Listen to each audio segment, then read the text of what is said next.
Thank you, Marcy. Good morning, everyone. Thanks for joining us. I went backwards instead of forwards on this, and here's our disclaimer. So, as everyone knows, or I suspect everyone knows, that there have been many high-profile construction site fires this year. I'm the administrator of the Construction Fire Safety Coalition, and I track multifamilies around the country. And we have a record year. It's a record no one wants to break in the number of multifamilies that have caught fire during construction. So we wanted to have this panel discussion, and the format is going to be that each one of the panelists are going to do a short presentation of about 20 minutes. And then after the three presentations, we're going to open it up to questions. There's a lot of expertise on this panel that you'll hear about when I introduce everyone. My name is Ray O'Brocki. I am the manager of Fire Service Relations for the American Wood Council. Let's go over learning objectives before we get into introductions. We're going to talk about some model codes and standards relevant to fire prevention and construction fire safety.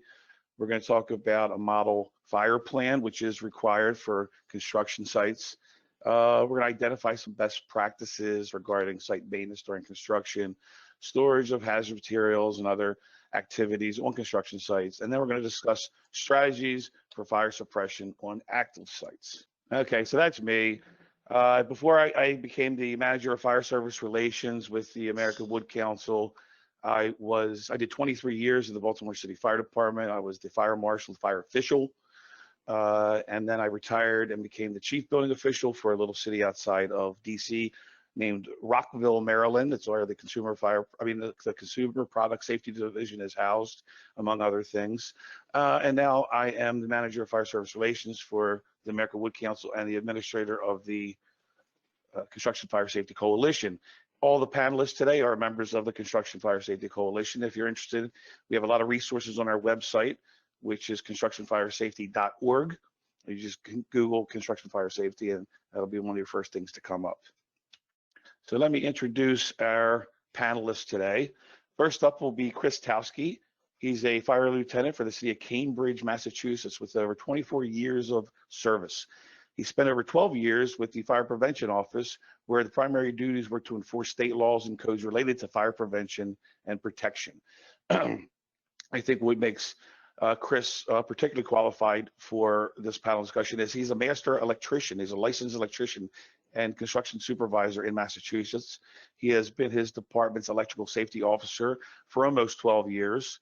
I think that's important because if you look at the Campbell report that came out in 2020, February, while electrical wasn't the #1 cause of fires, that and arson amounted for the biggest fire losses. 75% of all the fire losses were in fires that started either with electrical or with arson. He's been the department's electrical safety officer for 12 years, and he is instructed on various electrical safety topics. He also instructs at the National Fire Protection Association, NFPA, with their photovoltaic and battery energy storage systems safety training. He's a technical committee member representing the IAFF on the NFPA 241 committee. And if you don't know what NFPA 241 is, which I gather most of you probably do if you're on this webinar, it is the standard for safeguarding buildings under construction and demolition. He's also on the technical committee for 1620, which is the pre-incident planning standard. He's also served on NFPA 3 and 4 that deals with commissioning and integrated testing, NFPA 18, 18A, which basically is water additives and fire control and vapor mitigation. He's been on NFPA 1150, 1155, stationary energy storage systems. He is the standards technical panel member for UL 9540 and 9540A. In addition, he is the current president of the Fire Prevention Association of Massachusetts, which is also a partner with the Construction Fire Safety Coalition. He's a member of the Society of Fire Protection Engineers New England chapter, Automatic Fire Alarm Association of New England, and National Fire Sprinkler Association. He is also a member of the Associated General Contractors of Massachusetts He has presented at the NFPA, the conference, the Congressional Fire Service Institute, and other locations across the country. In fact, right before COVID hit, Chris and I presented at the Fire Code Academy in Columbus back in February. It's the last time I got to travel.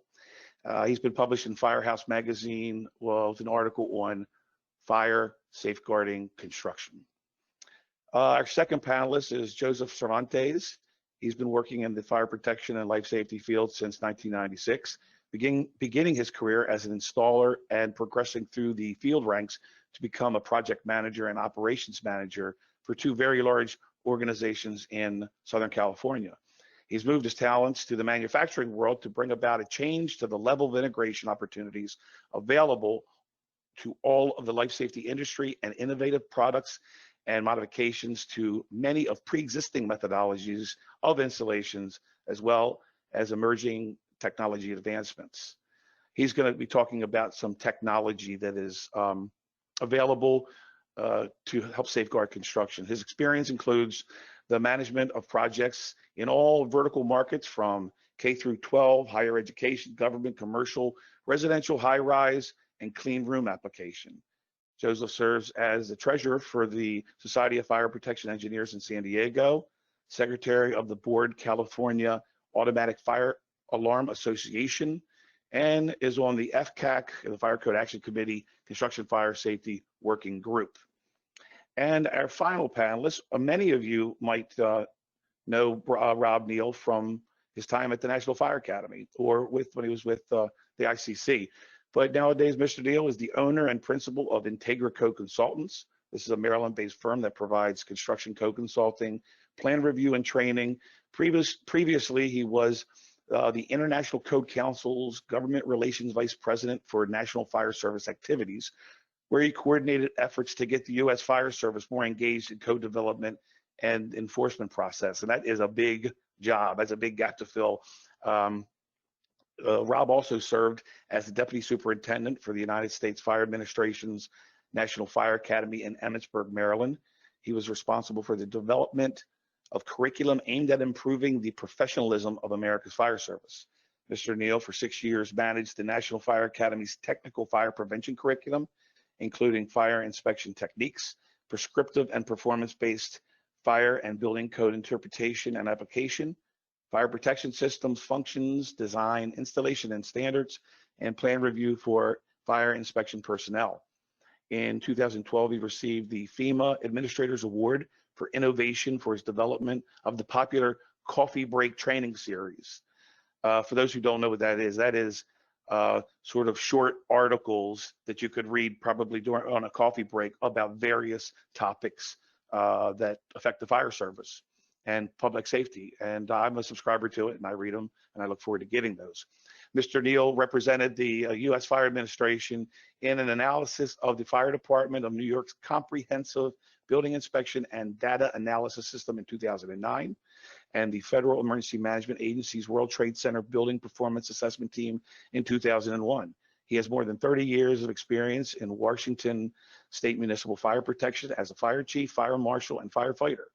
He served as charter member of the National Fire Protection Association's Technical Committee number 1037 for professional qualifications for fire marshal, and represents the United States Fire Administration on the Underwriters Laboratory Fire Council. Mr. Neale graduated from the Center for Homeland Defense and Security's master's degree program at the Naval Postgraduate School. He holds a bachelor's degree in liberal studies from Western Washington University. Mr. Neale has been published regularly in national fire protection trade journals. He owns a private building and fire code consulting firm providing plans review and code analysis services to municipalities and private sector clients. So this is who is on our panel today. We're glad to have them. You can see there's a lot of experience, education, and training in this group. So now I'm going to turn it over to Marcy to turn it over back to Chris Towski. Morning, Chris. Good morning. All right, fantastic. Hey, thank you, folks. Thank you again to the American Wood Council for having me back. We did this about 10 months ago when we had a couple of discussions on shuttering construction sites that went very well. So again, thank you. it means a lot to me that you've thought enough to have me come back. What I'm hoping though with my little presentation is to have a little fun with this. So I'd like to start out with see if you can figure out where I'm from when I tell you I parked my car at Harvard Yard. So I hope there's a good 600 chuckles going on right now. Yes, I'm from the Boston region. I'm from the good side of the Charles River and the Cambridge side. As we go, please forgive if my overview is very basic. I know the other two panelists, they're going to be really stronger in tying in, with planning and tying in what the real problems are out there. But I'm here to give you like a more of an overview. Let's see. All right. So I'm not going to regurgitate this. I had this in there and I didn't realize Ray was going to do so much. Oh, seemed like a jump forward on me. Let me. All right, but we can stay here. You saw the big laundry list that I had. I put a lot of time and effort into trying to master what I do out there, and this is one of the arenas that is very, I guess, personal to me, and with the construction fire safety. And the reason is what you see here is that hard hat is I come from a construction background. Prior to me getting into the fire service, I had 10 years doing things in banging nails, and then I got more specific into the electrical trade.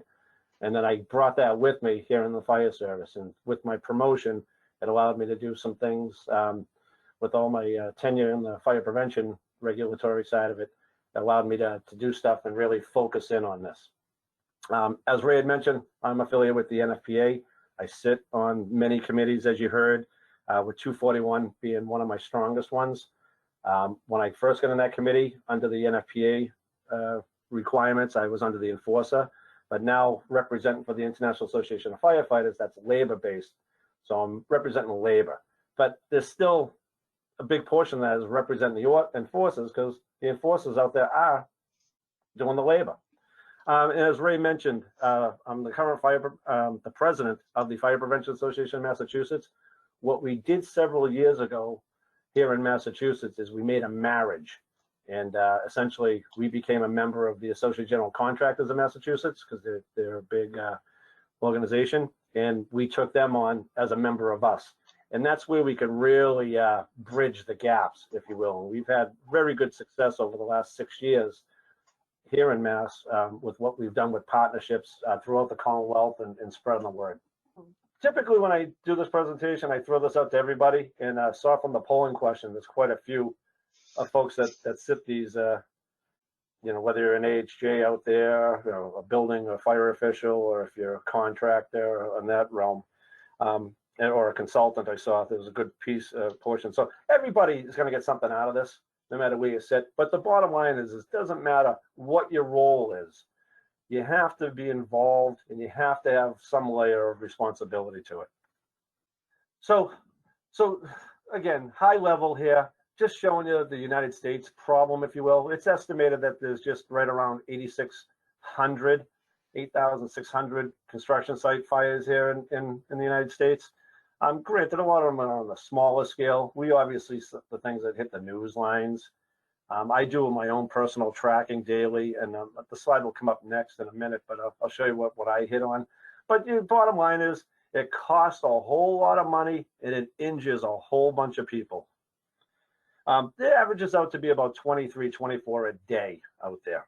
What you can advance it for me, Marcy. What I see more of is that we're about on a track for every 3 to 7 days. Sometimes we'll have a wide stint, we might go 10 days, where we're seeing something that hits the news lines. Unfortunately for me, what happens is we get a lot of shadowing. What I mean by that is we get our seasons where we have a lot of wildfires. So trying to do a search on fire, a lot of things get focused and the focal point all go to the wildfires, and then whatever might be taking place construction-wise is getting a backseat if it's showing up at all. But this here, what you're seeing is the tracking I've been doing over the last 5 years. And here it is already. We're the 14th day into the new year, and we already had our first one in Las Vegas just a few days ago. But what I want to bring to your attention, without boring you too much, is look at last year alone. Last year, we had 89 construction site fires. I actually think this might be off a little bit, but we had 89. We'll leave it at that number for the time being. So we encroached pretty much where we were for 2018. I actually think we exceeded it. But you can see we had more fatalities, and this is going global too, not just the United States. This is going worldwide. And we've had a bunch of injuries. What's key here, especially here in the United States, we had several months of closing down of construction sites. So even with the closing down period, we were still able to maintain those numbers high. So we got to really look at this holistically and say, we have a problem. Granted, construction site fires are small on the whole fires problem out there, but it's still a problem and the problem's growing. So we really have to put more focal point into it. And once again, Joseph's going to go over like the causes and stuff that are more popular out there. All right. You can advance for me, please. But wood is not the enemy. And I know this is specific for the Wood Council, so I'm sure that, they like the feather in the cap there, but we got to really look at this. Wood's not the enemy. It's just something that we have to live with, something we construct, that we use. If we look the reality side of it, wood is needed because it keeps us in a much greener place with what we got going on in our environment out there. And this was the Las Vegas event that took place 7 days ago. All right, advance, please. So, like I was saying, we live in a world where things burn. It's our job to figure out what we're going to do to break the fire triangle. And when we look at the fire triangle, the theory is real simple here. There's 3 elements. We all know that it's the oxygen piece, we have the heat source, and we have something that's going to burn. We can't control the oxygen part, but we can do a much better job separating out the heat sources and the fuel. It's all coming down to housekeeping and management. Advance, please. All right, so we kind of have 2 parts of what we really need to involve with fire safety. Yeah, we all want to look at this prevent fires from starting in the first place. Yeah, that goes a long way, but some of it we can't do. I know myself, I'm in the Northeast here. 4 to 5 months out of the year, we're dependent on heat to stay warm and to keep things drying timely for the construction piece to it. So that, it's nice to be able to have the magic wand to wave to say, yep, let's put all our enforcers out in the streets and, we're going to cite people or whatever the action is going to take, we're going to stop this altogether. But the reality is that there's still going to be some underlying things in our world that are going to make up what happens. And the bottom line is any fires that start, we just have to start getting involved with how to keep them from getting bigger. Whether it's earlier detection, earlier notification, changing our mindset of products, our scheduling, whatever the case is. And even our interactions in training our workforce out there how to recognize things and not just hang fire extinguishers on the wall, but give them the training and the things that they need so they know how to use them. So how do we go about doing that? You can advance, please. This is what this is all about. This is our NFPA 241.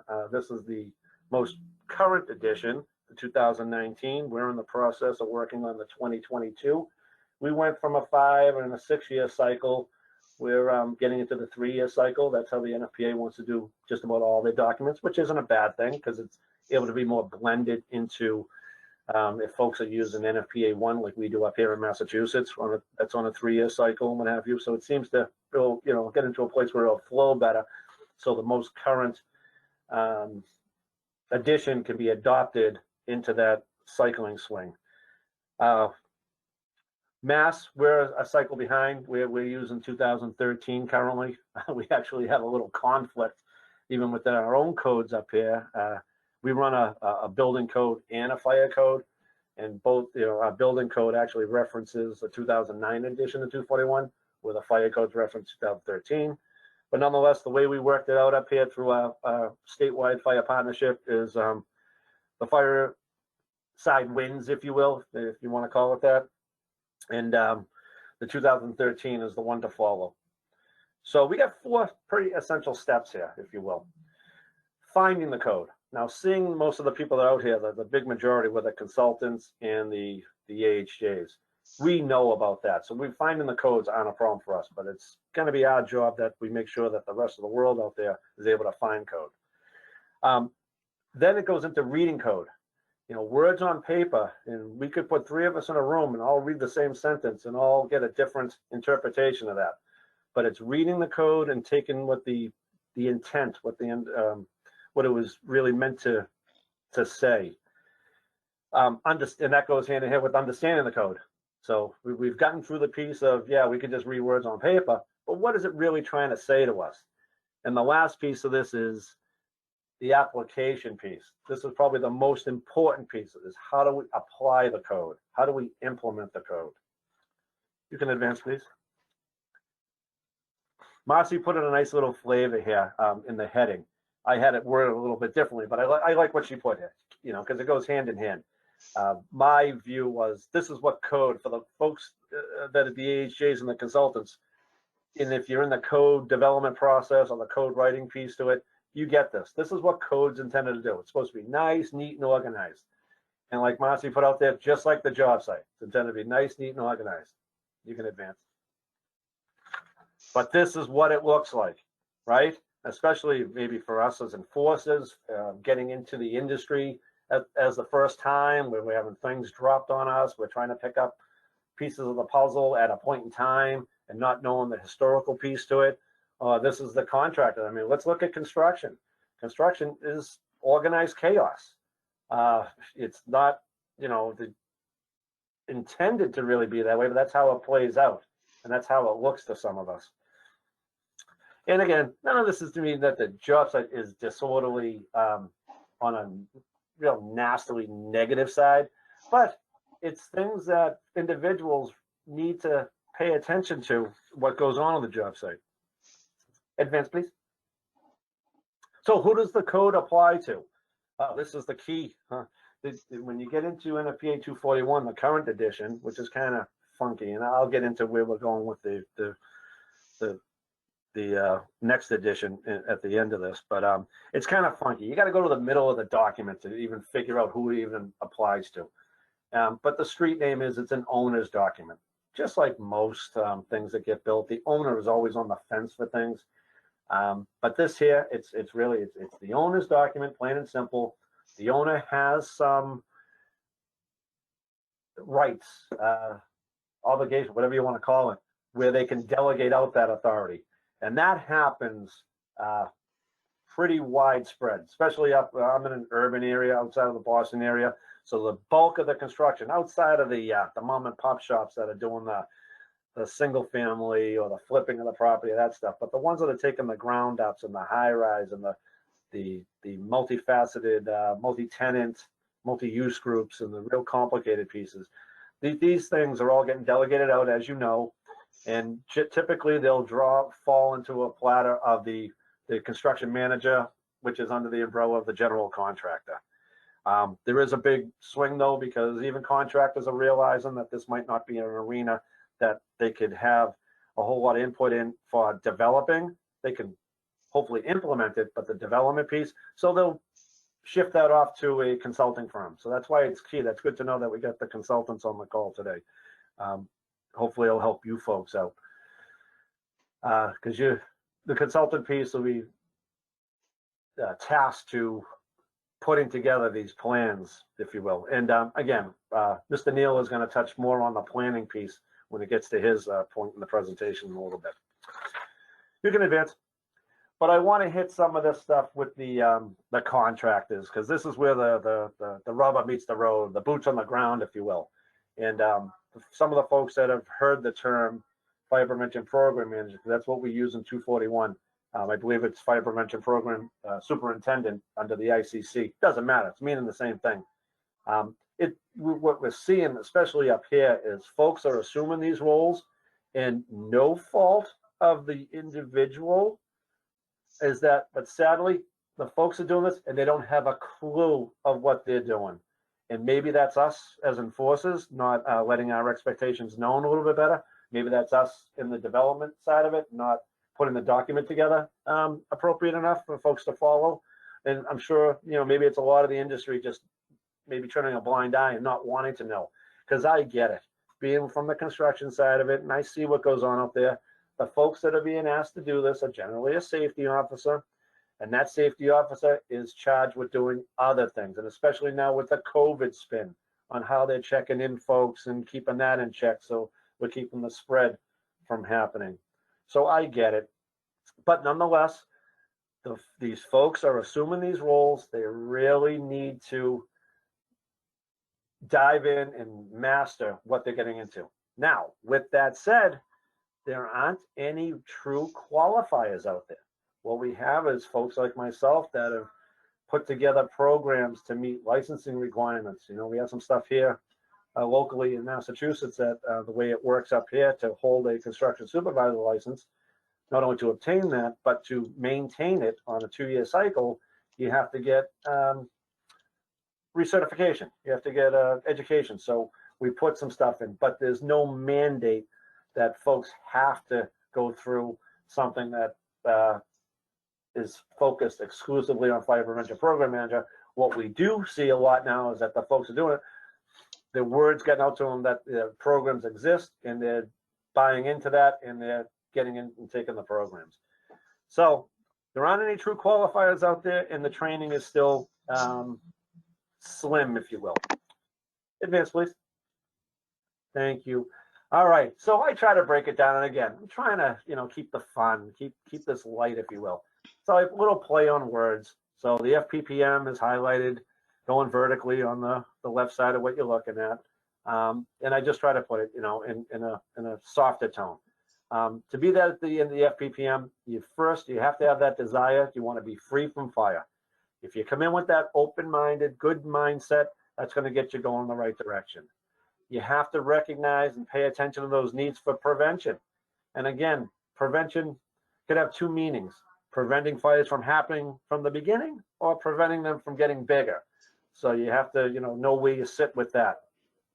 You have to be part of the part of the program. I knew I'd get a chuckle out of somebody somewhere. But you have to be part of the program. Get involved. Yes, that plans are being sent to you and you've read them.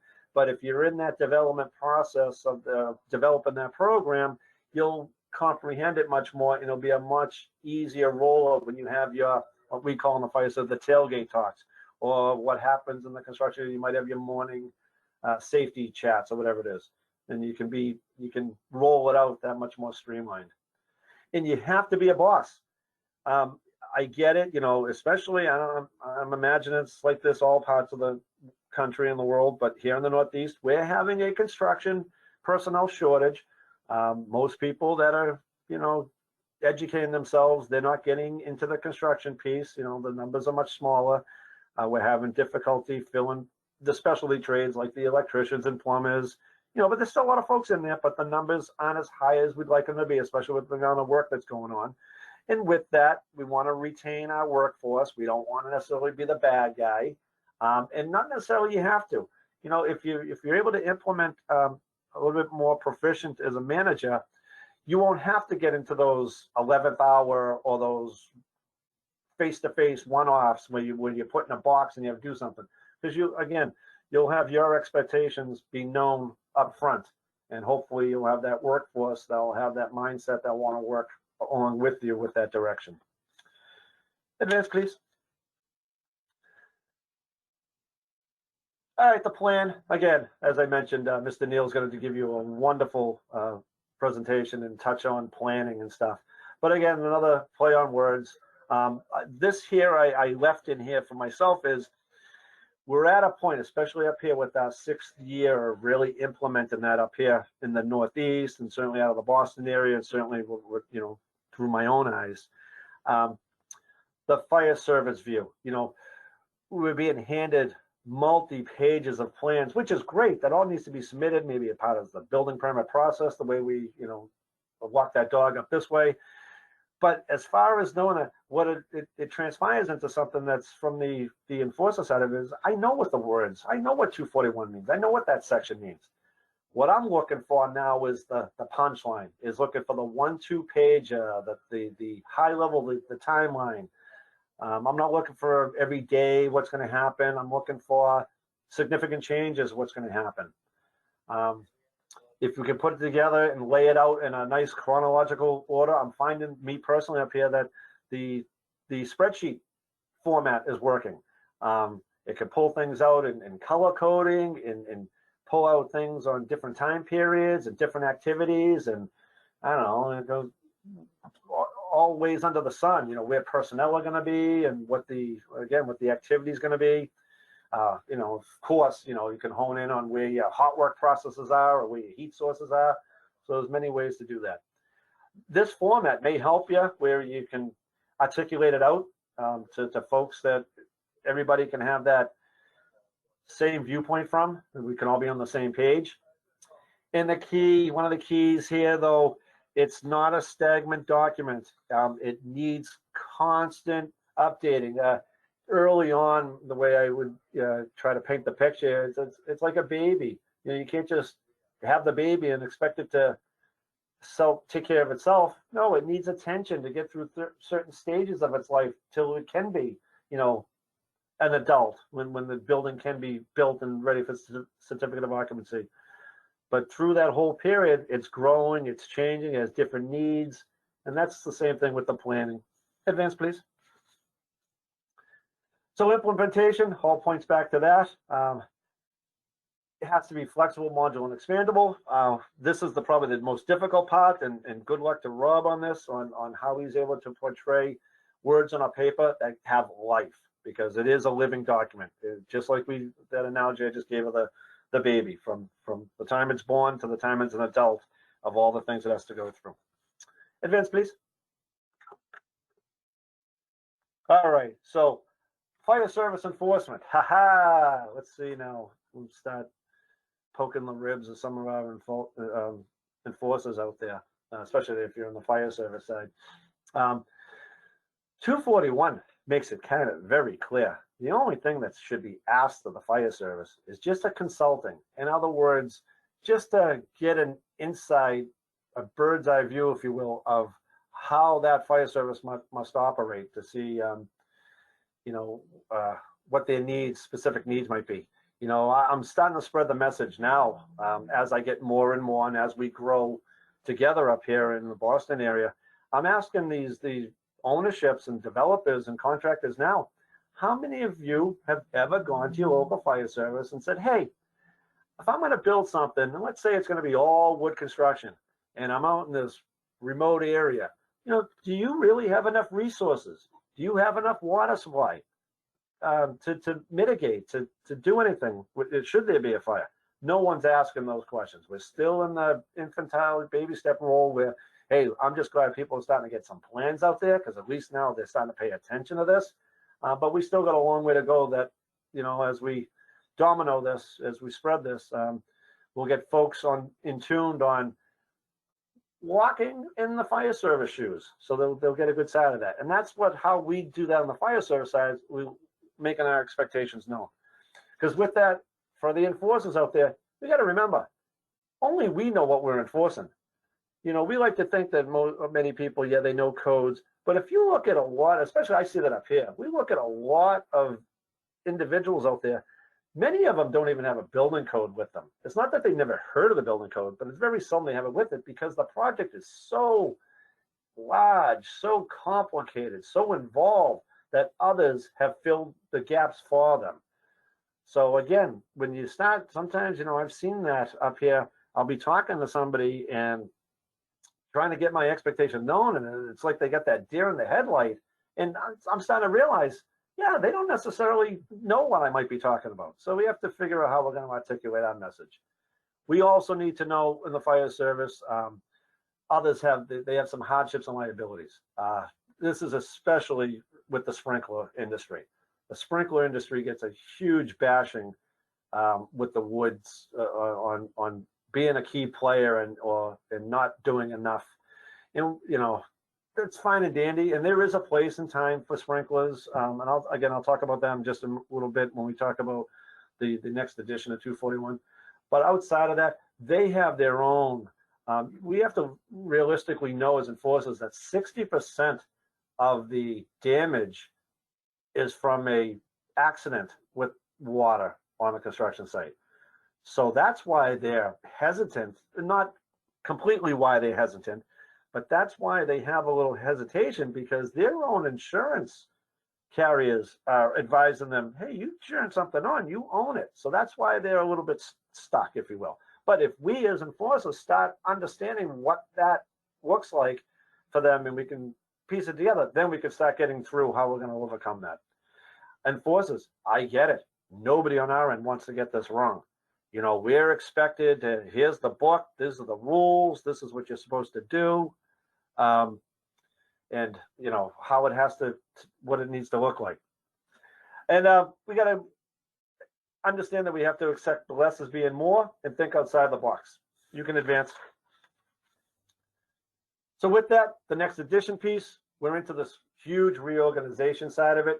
We've moved some chapters around. We took some things that were in two different places and combined it. We really cleared it up. We defined what FPPM means.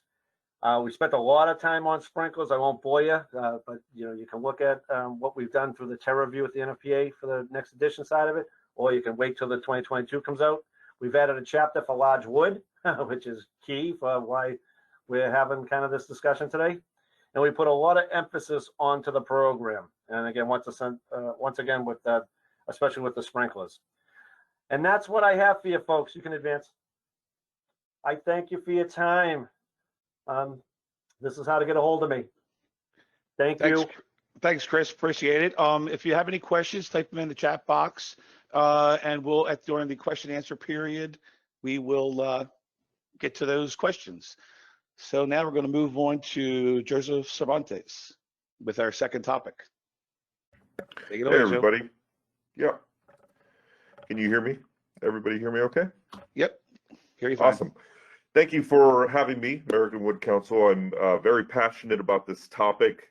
As Lieutenant Towski, we talk pretty frequently. I think we started our conversations a few years ago, just connecting with one another on social media. So, you know, it's a very big agenda item, and I wanted to kind of go through some of the history and things that we've seen and that's gotten us to this point, and then point back to you some resource allocations that you can use as an individual to you know, perform some of the things that Mr. Towski was talking about with inspections, as well as new technology that I think is really going to move the industry forward. So we'll go through legislation as well. This is an image of the Da Vinci apartments in downtown Los Angeles.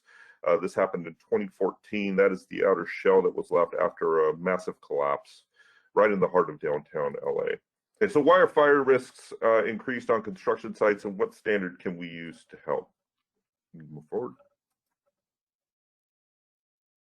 So the standards for safeguarding constructions, alterations, and demolition, NFPA 241, as Lieutenant Towski hit on. There we go. So NFPA 241 has the technical committee, and that technical committee went through and they did a review of the annual averages of the fires that had happened between the years 2014 and 2017. You can progress forward, please. And in that report, they showed that the residential fires they were the superseding leading causes in construction fires for projects that were under construction at 2910. You can continue. They broke down those incidents, and this is where we're going to get into specific fire protection. So, you know, if we're talking to NFSA, we're talking to contractors, they're saying, well, where are the areas in a building that I have to be focused on? And what I really wanted to point out with this is look at the element of what causes these situations. Cooking equipment, electrical distribution and lighting equipment, heating equipment, and then intentionally set fires, right? Those are the most precedents. And then everything below that, you can see where we have regulation in place, hot work, fire watch after hot work, spontaneous combustion. Those levels are so much lower because there is so much regulation and oversight on them. But look at all of the human element, and it fits in kind of nicely with what Lieutenant Towski had mentioned, which is the human introduction of accelerants, cooking equipment. They're still cooking on construction sites. There's still issues with electrical distribution, temporary lighting. We got these massive panels going in, temp lighting panels. There's no protection. These are structures that are standing for 2+ years without water protection.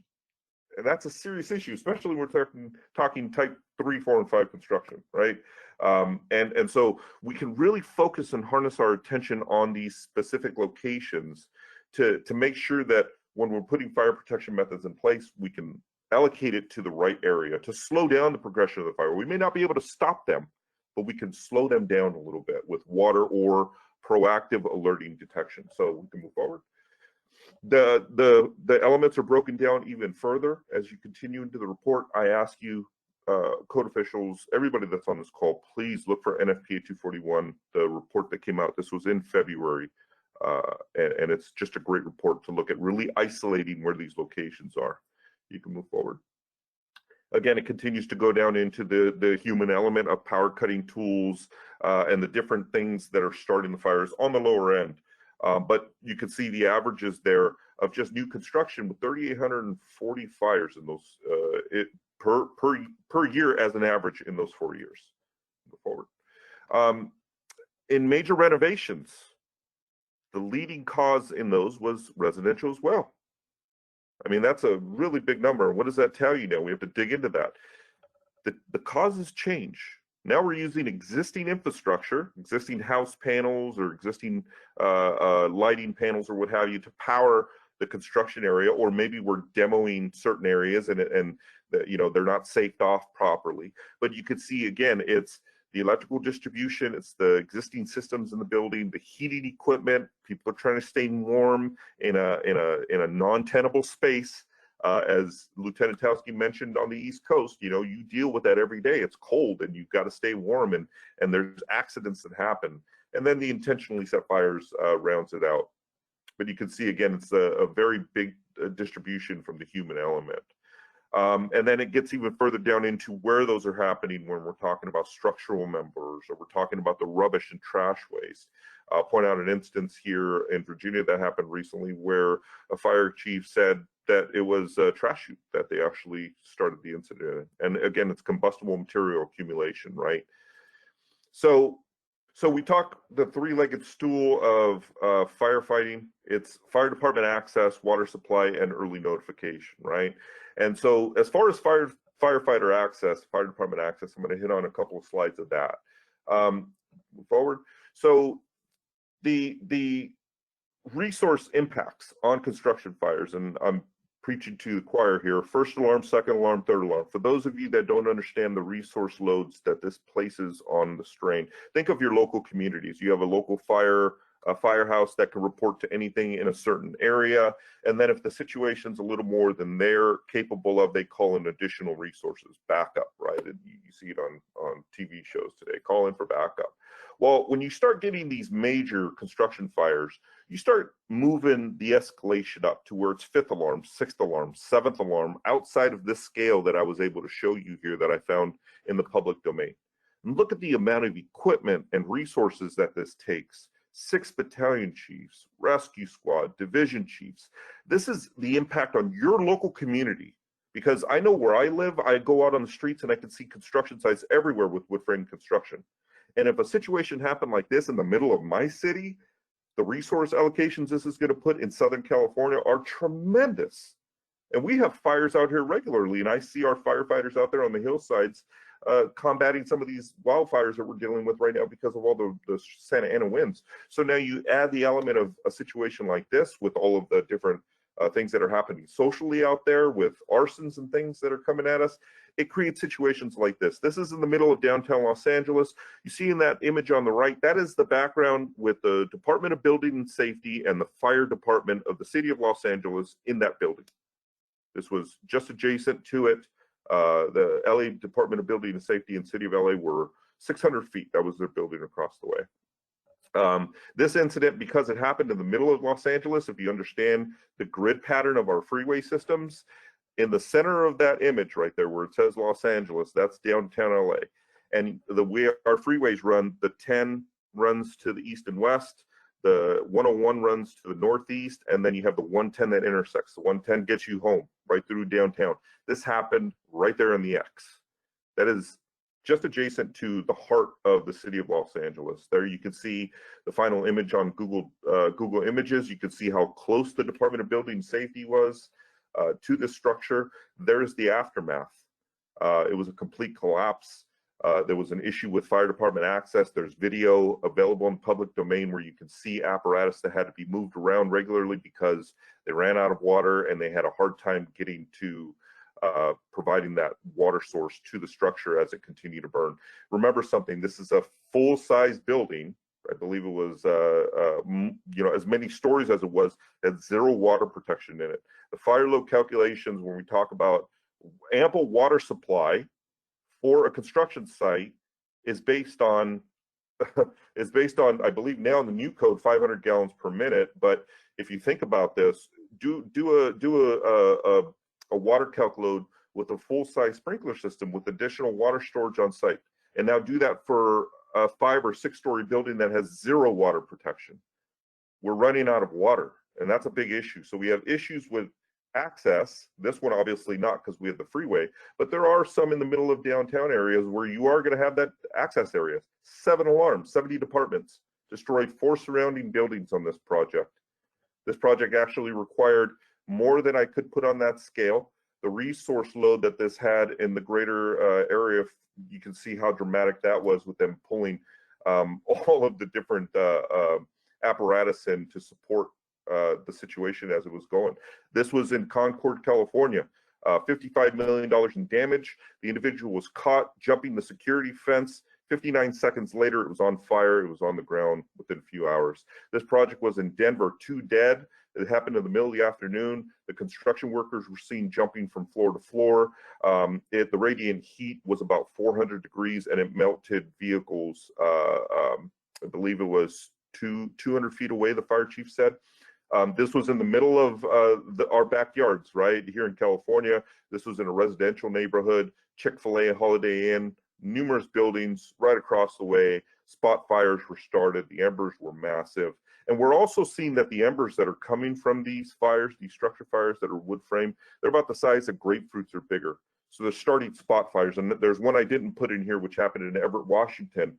It started spot fires. It damaged the railway. It made the hillside unstable, and the building was a complete loss within about an hour and a half. This was a project in Oakland. 6 buildings, 4 of them were a complete loss. It was in the news. This was recent. This was November 22nd in Berkeley, California. The fire burned for several days. The fire department required that the building be demolished completely. The smoke was coming out of that for multiple days. So we talk about the social impact of construction fires. Obviously they're a small, disproportional amount of what's happening. As Lieutenant Towski said, there's 3 to 7 each day. We're looking at every 10 days. Wood's not the enemy, but it does get a disproportional amount of media coverage because of where they're happening. It's in the middle of the cities where people are being awoken at 3 o'clock in the morning to a fire. And all of these apparatus that are running in, and the radiant heat from this is happening in the downtown areas, and it's just causing a lot of destruction, a lot of displacement of humans. So social media, as you can understand, is going to be very negative. There's a lot of billboards and things on the outside of the contractors that can bring some negative connotation to them. The fire losses, again, it impacts people on tremendous amount of levels, from lenders and developers, owners, insurance companies. That project at Da Vinci, the developer was sued for not meeting the minimum requirements of Chapter 33 and NFPA 241/2013, which are the adopted and enforced codes in Los Angeles. And when I've talked to some of the jurisdictions, it's an educational thing. They don't even realize that it's something that they should be involved in. But it's trying to help to continue that, to make sure that the documentation and stuff is provided, and that's going to be the thing going forward with the updates to Chapter 33. So we can move forward, Marcy. Okay, so this was a project, again, social impacts. This was on Twitter. The Reno Fire Department actually posted this on their Twitter feed. This was a very interesting situation. Of the 21 buildings that are there, 14 of them were completely damaged or destroyed. The neighbors in the location there across the street started calling the police or the fire department because they heard the buildings collapsing. By the time the fire department reported to the site and they were able to get all their lines out and their engines in and to get their hoses started on, they actually, I believe they were trying to be more defensive as they came in, because there were 7 or 8 of the structures that were already fully engulfed. They ran out of water. They had to pull in additional water resources from a different feed. So they ran out of water. And we talked about access issues, and now we're going to talk about water supply. And that's a big topic that was hit on in chapter 33 when we on the FCAC work group went through with Mr. Obraki, and he's very familiar with that. Make sure you look at the next version of the IFC because there's a lot of changes going through. And the last thing I'm going to hit on, this building here was a massive 4-alarm in Alexandria. The fire chief said that these pre-construction fire systems should be a mandate. The prevailing winds, one fire started the other building across the way on fire. It was pretty dramatic. And there's video available in the public domain from that fire chief where he talks about that. That incident, you can see the imagery on the Doppler radar, the apartment building under full combustion load. The last thing I'll hit on is early notification. There's video available in the public domain that you can actually find where we talk about contractors currently using air horns for evacuation. Now think about this. You have a construction site with the peripheral of the building that's been closed up. So we close the curtain wall, we add in windows, we add in sliding doors. And the reason for that is because we want to stop the decibel level, the ambient noise level from outside coming in. So we put in additional insulation, there's wood, framing, and so on and so forth. You can move forward, Marcy, it's stuck. This individual is a contractor, he's a superintendent in Houston. He went back into the building with an air horn because he wanted to notify the people in the building that they had to get out. Contractors have hearing protection on when the decibel level is over 80 dBs ambient. It's required by OSHA 1926. And this individual had to run back as part of his obligation to notify the people in the building, and you could see him. He had to jump from floor to floor, no harness or rest system. The radiant heat was getting to him, and the rigging that was coming in, they had communication issues. The video I wanted to show you, it's very dramatic, but they finally got to him, and as they did, the curtain wall fell over. And this was in the matter of minutes. So you can understand the situation's dire. We've got to get better information out there to our contractors with technology and the legislation available to them. OSHA 1926-150 demands that an alarm system be established by the employer. All the model codes, the IFC with the new revisions, 241, 1620 for incident planning, and NFPA 1. Chapter 33, we get into the standpipe requirements, which really become a piece of artwork in the middle of some of these situations. But there is a possibility of doing pre-water or pre-final water deployment where you can supervise the water flow switch similar to what you're doing with the standard fire alarm system that's being installed, because technology allows in the equivalency factor of NFPA 241 for the local authority to use any additional systems, methodology, or devices in equivalent or superior quality over what's prescribed in the standard. And so with that, we look at where we can go into the code and the committee language that shows where these incidents are happening and saying, why don't we focus on these locations and providing protection in those areas, whether it's water or electronic systems.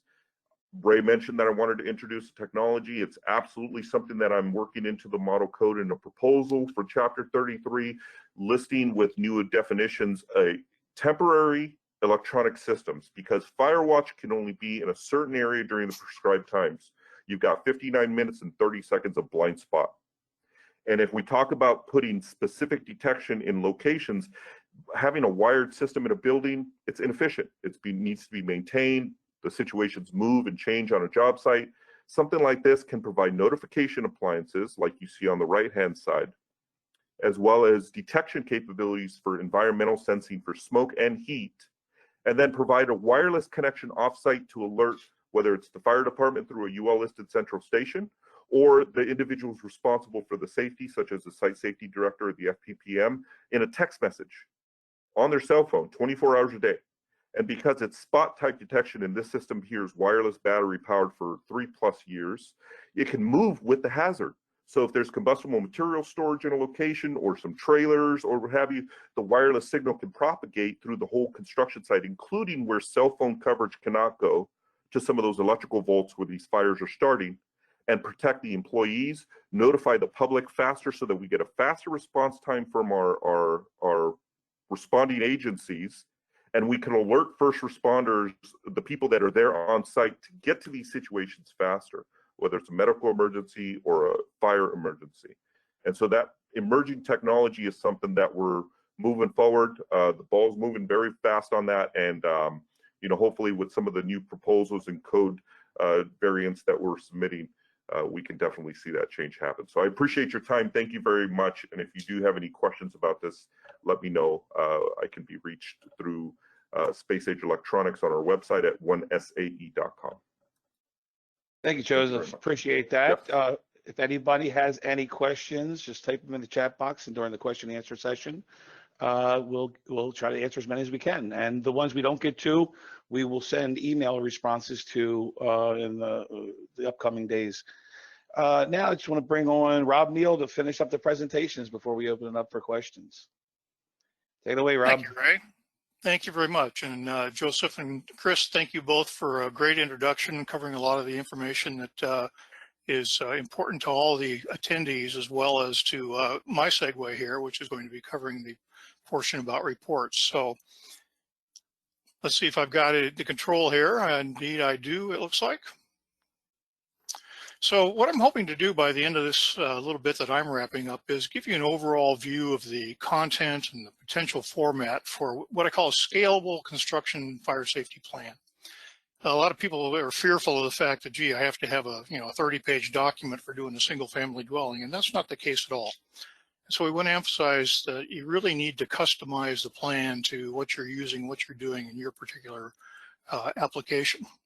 Thank you. It's important to point out that as Chris and Joseph both did, this is really an owner's responsibility. The fire code is very clear that the owner has to designate a person who's responsible for maintaining and developing and maintaining this plan.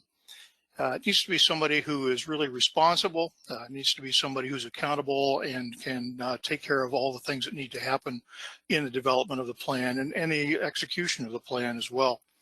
Oftentimes this responsibility devolves back onto the general contractor. A lot of the contracts between the developer and the contractor have some generic language in them for fire safety, construction site fire safety. And certainly that's not necessarily a problem.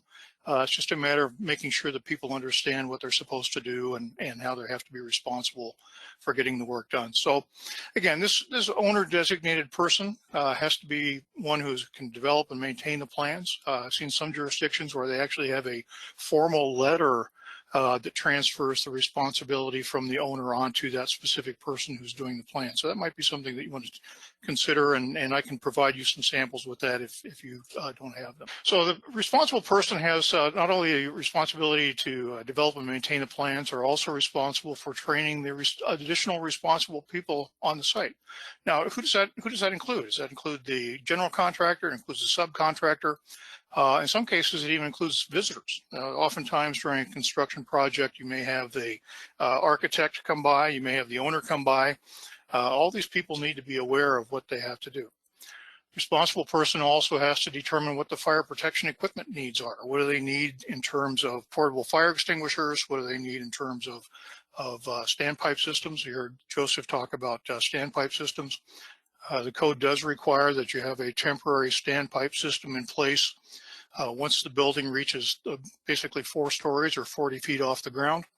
And that temporary standpipe has to go up with the development of the building. So if you're getting into taller buildings, you need to have the equipment that goes along with that. And now with the advent of technology that Joseph was talking about, you're going to have somebody that's responsible for making sure that that gets taken care of as well. So in addition to this, the fire safety supervisor or the fire prevention program manager, again, whatever you want to call them, they also have to be responsible for monitoring impairments of fire protection systems. We've been looking at these programs a lot through new construction, but oftentimes when you get buildings that are being renovated, they may already have fire protection systems in them, such as sprinklers, standpipes, fire alarm systems. And it's not uncommon for those programs or those systems to be shut down from time to time. The codes, both the NFPA 1 and IFC, have provisions in them for what are called impairment monitors and impairment programs. And that should be part of your fire prevention planning and part of your fire prevention report. When the system's shut down, there's a number of people who need to be notified.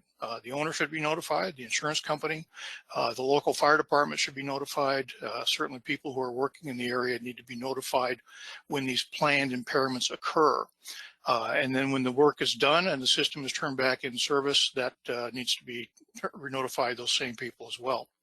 And of course, the designated fire prevention manager needs to supervise the hot work permit system.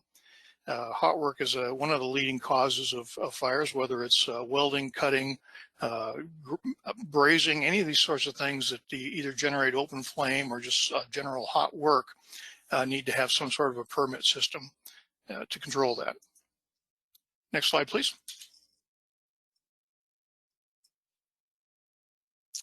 So some of the characteristics of model fire prevention plans, and we're going to go through these in greater detail as we go through the presentation, is we talked about the fact that they need to be scalable. And I think that's really important. People tend to be overwhelmed by this term, the plan, the paperwork, whatever it might be. But if you take a look at the two illustrations there, the one on the left is a fire safety plan for a single family dwelling. It's very simple. It's posted on the job site. Tells people what to do, what the address is, where they're located, dial 911 to get some help, identifies who the project safety superintendent is, provides a little bit of information on fire safety, and where the fire protection equipment is, and how to report hazards. So that in itself is a entirely complete fire safety plan for a single family dwelling project. Doesn't have to get any more sophisticated than that.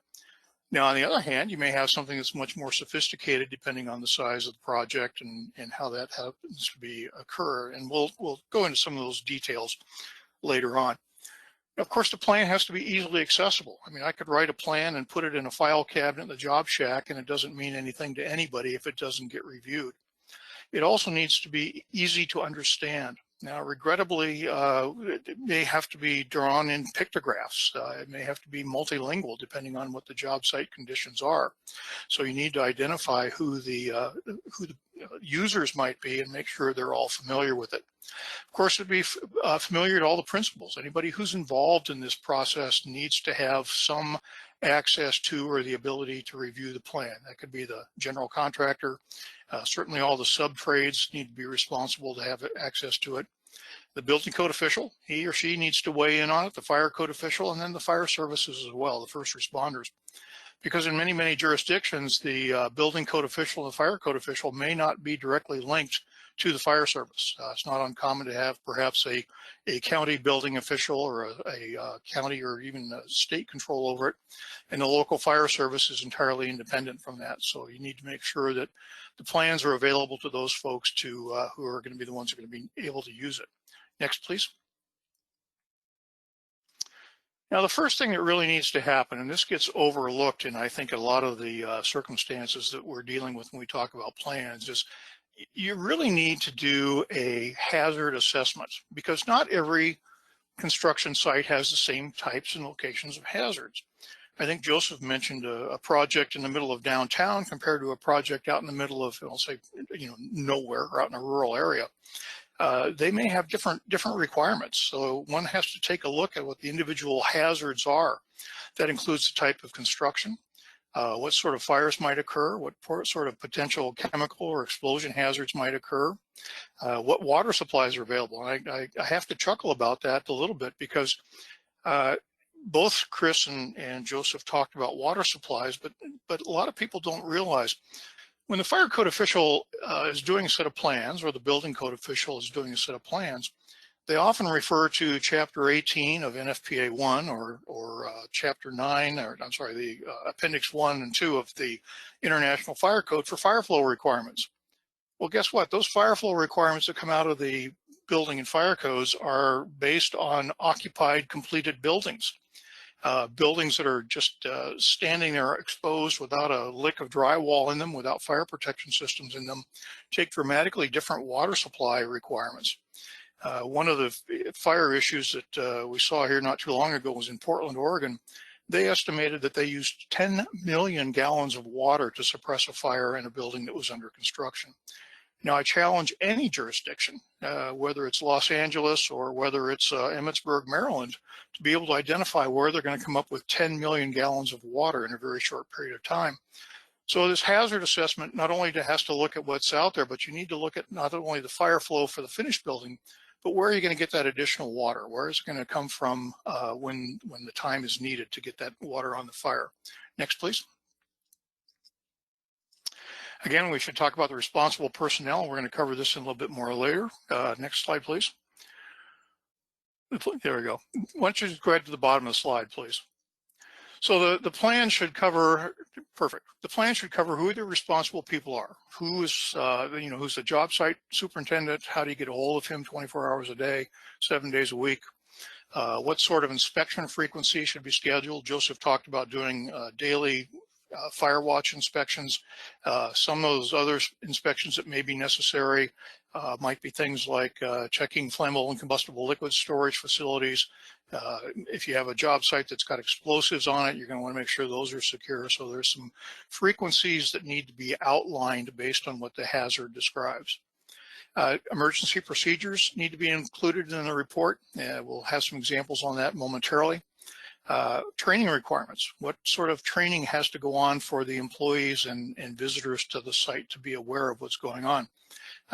As he wrapped up his comment there, Joseph talked about having a air horn as a warning device for a fire site or construction site. You know, that may work well, but if people don't know what that air horn represents or what that signal represents, it's going to mean nothing to somebody who is not aware of it. So you got to have some training on it. Report needs to address premise security.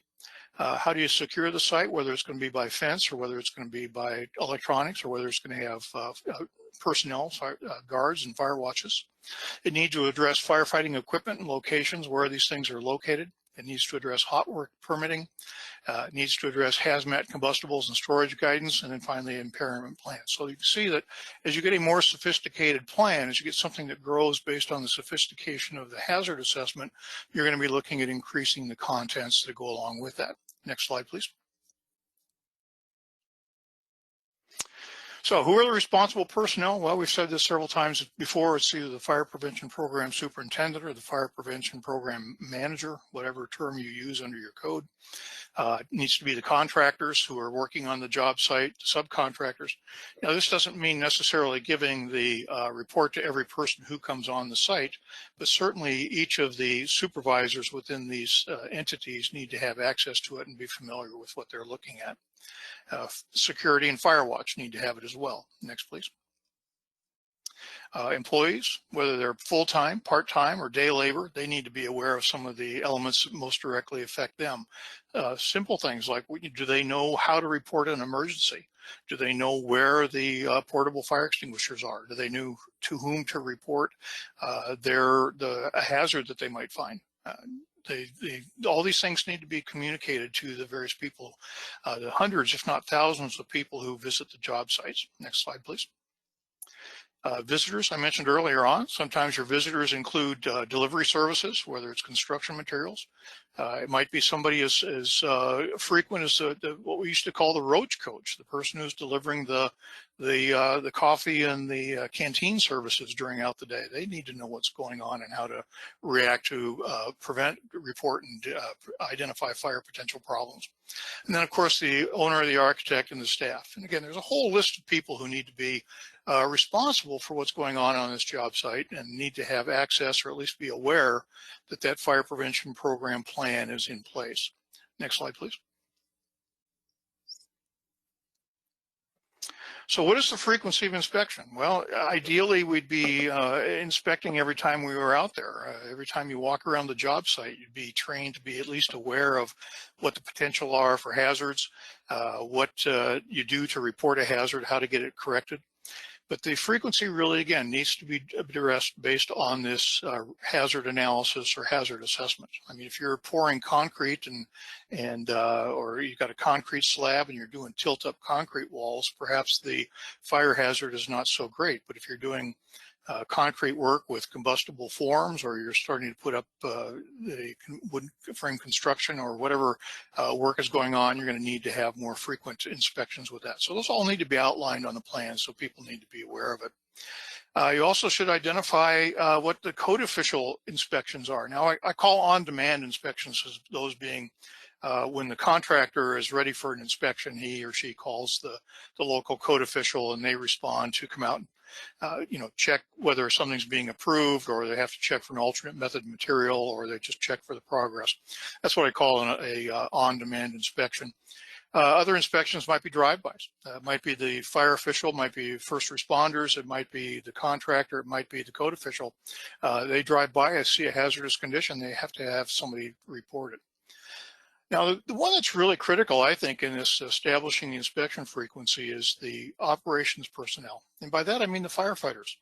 Unfortunately, they are, obviously tasked with being responsive to emergencies, and that's their primary function and role in life. They also have responsibilities for conducting fire safety inspections. They have responsibilities for training. But they really need to be inculcated with this responsibility of stopping by construction sites on a regular basis, just to get a quick size up, a quick pre-incident plan in their own mind of what's going on. We recommend at least that happens on a weekly basis. It's amazing how much work goes on in a week, and how much a job site can change, particularly now with modular construction, to see how things change at a very, very rapid pace. A project being developed in my neighborhood, it was a 3-story wood frame modular multifamily housing.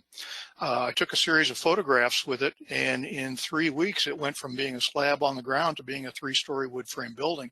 So it doesn't take long with modern construction techniques to get things to change very rapidly on a job site. So we strongly encourage fire operations personnel to get out there and look at these sites on a regular basis. Next slide, please. So the emergency reporting procedures need to be, thank you, and the emergency reporting procedures need to be included in the plan. How do you notify not only the people on the job site if there's a problem, but how do you notify the local fire department? And typically with the international universal 911, that's the way we do it today. But there also need to be some things for the people who are on the job site. And again, this becomes more sophisticated as the project gains and grows in sophistication. How do you notify people of an emergency? What signals do you use? What recall procedures do you use, and how do you get that communicated? How do you identify what the evacuation routes are? I mean, we typically tend to think at the micro level, obviously, well, they're going to use the two means of egress to get out of the building and get out, but where do they go to get them off the job site, to get them out of the way of the fire department? Do you have a rallying point identified for the workers? Do you have a parking lot nearby or an adjacent place where they can meet and gather? Do you have some sort of a personnel accountability in place? If all the contractors and the subcontractors are meeting in this rally point, who's going to be responsible for making sure that everybody's accounted for, and that they know what's going on, and who's going to be reporting if somebody's missing? Mentioned earlier on, the gentleman who was hanging from the platform up there, he went back in to notify other people. How do they know that everybody got out? One of the first things the fire service is going to do when they get there is they're going to want to talk to somebody who is a liaison, if you will, to identify if there's still somebody in the building, because their main accountability is going to be to try to protect lives. They're going to let that building burn while they try to find somebody and rescue them. Building protection itself is secondary to that. So somebody really needs to be designated as the liaison to the incident commander who's on the scene, and that incident commander is usually the first person arriving from the fire services or law enforcement until they can pass that command on to someone else. Next slide, please. So then we have this issue of training requirements that need to be documented. The documentation includes, is the fire prevention plan in compliance with what the codes and NFPA 241 require? Are you conducting the daily safety inspections? Do we know how to report emergencies? Are the inspections of the portable fire extinguishers in place? Are the employees trained in how to use them? Do they know where they are? Do they know what to do with hot work procedures? Have they been trained in their evacuation and accountability? the fire watch duties. Again, all these things that we keep cycling through, not only do we have to do, but we have to document that there's been training that goes along with that. And so the training documentation becomes very important in protecting owner and contractor liability. We'll saying in the fire service is that if it wasn't written down, it didn't happen. And if you can't prove either through electronic records or paper records that you documented all of these features or these factors, your liability exposure is going to increase pretty dramatically. I'm working on a project right now with one of these large loss fires where the contractor who has been being accused, I shouldn't say accused, but is a defendant in the suit, is scrambling, trying to find records that he indeed trained all of his personnel on how to use portable fire extinguishers, because the fire was small enough when it was detected that it could have been extinguished with a fire extinguisher. But the allegation is nobody knew how to do one. They didn't know where they were. And without proof of training that's been documented, that's going to be an issue at hand during the trial. Next slide, please. So that is my summary. Again, a lot of it was covered very well by Chris and Joseph. So I'd be happy to answer any questions that you care to ask. I want to thank you, Rob. I want to thank all the panelists. We don't have a ton of time for questions, but I do want to go to some questions. If we go over, we go over. If the attendees can stick with us a little bit over time, that would be great, because we do have some really good questions, and I have these three experts here. If you have to leave right at 90 minutes, you do get full credit for the CEUs. So let me dive into the question. To me, this one looks like it's directed to you, Rob. Do the requirements of NFPA 241 apply to all commercial construction projects, or is there some square footage threshold that triggers the preparation of a written fire prevention plan? Well, the quick answer to that is yes, it does. It applies to all construction projects, not only commercial, but it also applies to 1- and 2-family dwellings. There's no scoping statement that occurs in the International Fire Code or in NFPA 1. What we're seeing, however, is local jurisdictions, because of their ability to monitor these plans and stuff, are establishing their own requirements. Some are saying not until it's over 3 stories. Some are saying not until it's X number of square feet. So I strongly encourage the person who's inquiring to check with their local fire official or building official to see where they are triggering these fire safety plans. Okay, great, thanks. This question is directed to all the panelists. One or more can answer it. I often see corridors obstructed during construction with building materials, stacked drywall, plumbing pipes, ductwork, etc. Does IFC or NFPA prohibit this? I'll jump right in here and say yes, and that's just a function of maintenance, not only of the job site, but that's also covered under the fire safety codes for protecting means of egress. Okay, great. This one looks like it's directed to Lieutenant Towski. You could unmute Chris. Can you tell us about changes to NFPA 241 that are requiring fire department status boards? What is that about? Great question. I think it's a great idea. In 241 doesn't necessarily call out, well, I shouldn't say that. We have what you're going to see in 2022. During the technical committee, when we had our first and second draft meet, and it came out in the first draft meet when we still met as a group before COVID, there was one individual in the committee that this was something very dear to them. So I'd watch for that. But I think it's a great idea. So the status board is going to give the real-time information of what's going on at that very moment, when should there be a response or whatever the case may be. I did chime in on that. I did write a separate proposal for the 2021 IFC Chapter 33 reorganization, that part of the requirements by the safety director should include a command post, fire department command post, and referring to NFPA 241, that command post will have any of the requirements of that standard. Hopefully, Thanks. if the proposal passes. This question I particularly like. It's a universal head scratcher. I'm interested in hearing you guys take on it. Why is the code committee not standardizing these construction checklists to be followed by the contractors? So what I think they're meaning is, why is there's NFPA and there's ICC requirements, and they haven't standardized these construction checklists to be followed by contractors? They will All be. right. Oh, go ahead, Joseph. I'm sorry. No, I was just going to say they will be actually in the reorg. There's going to be a lot more teeth that the local fire official has to enforce and implement, as well as violations. There's some specific clause verbiage that was added in for failure to conduct, document, or maintain any of the requirements of the chapter's unlawful, listed as an unlawful act. So look out for that. Okay. This is a question and sort of an editorial comment. How many house fires are started when there is no building permit? I believe that if a permit is not obtained, then the insurance company should not pay for the destruction. This needs to be addressed. So it talks about the insurance industry, which is a good question, because you would think that the insurance industry would be highly involved in construction fire safety. And from my experience, and I want to hear about you guys, I haven't seen a great deal of involvement for the insurance from the insurance industry. It seems to me that if you're willing to pay the premiums, they're willing to underwrite the policy.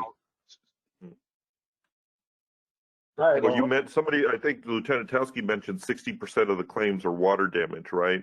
So there's a little bit of give in that. It's like they don't want to put water because early deployment of water could mean potential millions of dollars in damage and losses. But at the same time, now you're not taking a proactive step towards fire protection. So we see in the UK, the Joint Code of Practices, which has great amount of insurance, but the insurance industry actually helped to create the legislation around fire protection on construction sites, where they have the EN practices there.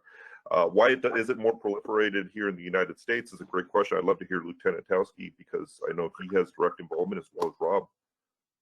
well, I mean, this is Chris. I mean, we have several members on the 241 committee that represent the insurance industry.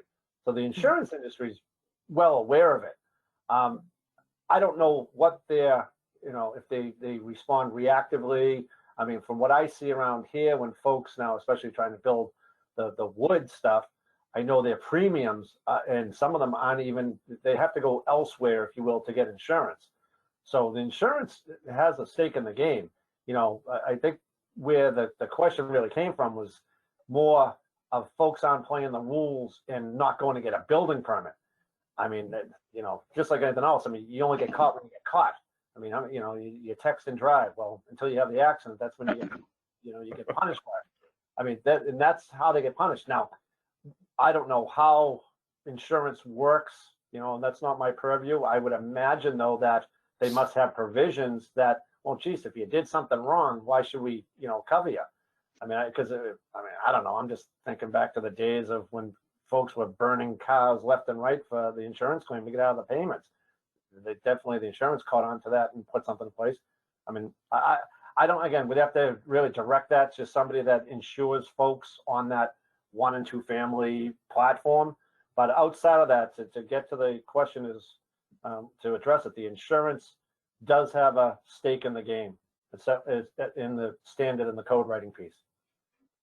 Ray, if I may jump in here with 2 comments. One Sure. is that one of the people asked about the consistency in the fire safety plans and the checklists. I'd strongly encourage you to go to that website, the Construction Fire Safety Coalition, constructionfiresafety.org. There's an outstanding wealth of resources there, checklists, sample reports, all the other stuff that goes along with that. So please take advantage of that if you've not seen it. It's also free to join the coalition. There's no charge, no dues. I'm not sure they even have much in the way of meetings, but it's just an opportunity and a forum to get the information out. The other thing that I want to point out is not only the insurance industry, but I had an interesting conversation yesterday with a representative of the National Association of State Fire Marshals. They have a pretty aggressive construction fire safety program as well. They go out and do a lot of face-to-face training. And at the end of that training, they do a lot of end of course evaluation, which, as an educator, I find that to be very, very valuable.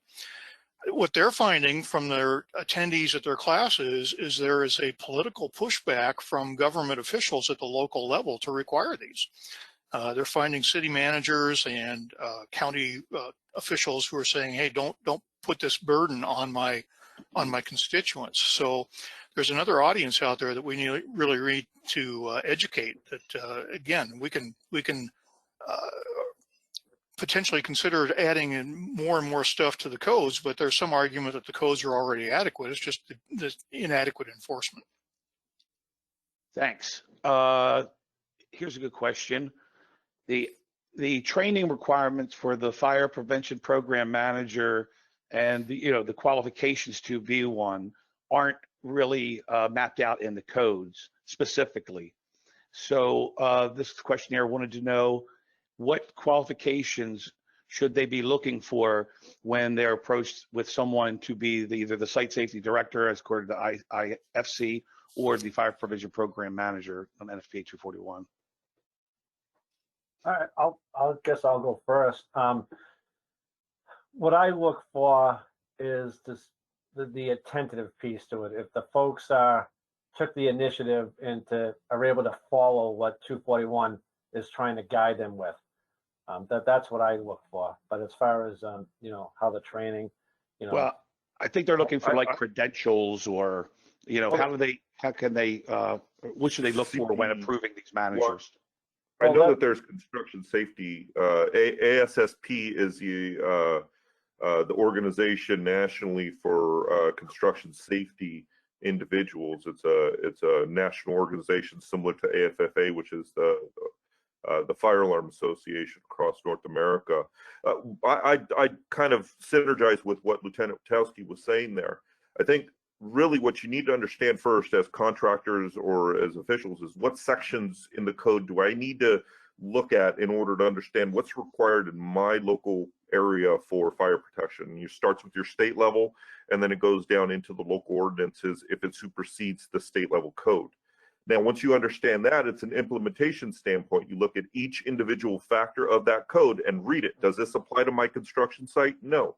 There are great organizations like the American Wood Council, like the Construction Coalition, that have checklists already made up that verify that the code language is in that checklist. So all you have to do is read the list and say, does that apply? No. Does that apply? Yes. And then create a plan around that. And the code and the standard specifically 241, will tell you how to accomplish what Chapter 33 of the building code is looking for. So it's kind of you're self-educating yourself by reading the code, but then there are organizations that do help proliferate the information for site safety professionals. Right, and like I said here, what we've done regionally in Massachusetts is that there is a platform for credentialing, and it's not part of the overall requirement to obtain the licensing right now, but to get your license renewed, you have to do X amount of hours in certain fields. And we have several programs that are focused on the fire safety part that are kind of the electives. They fit under one of the qualifiers.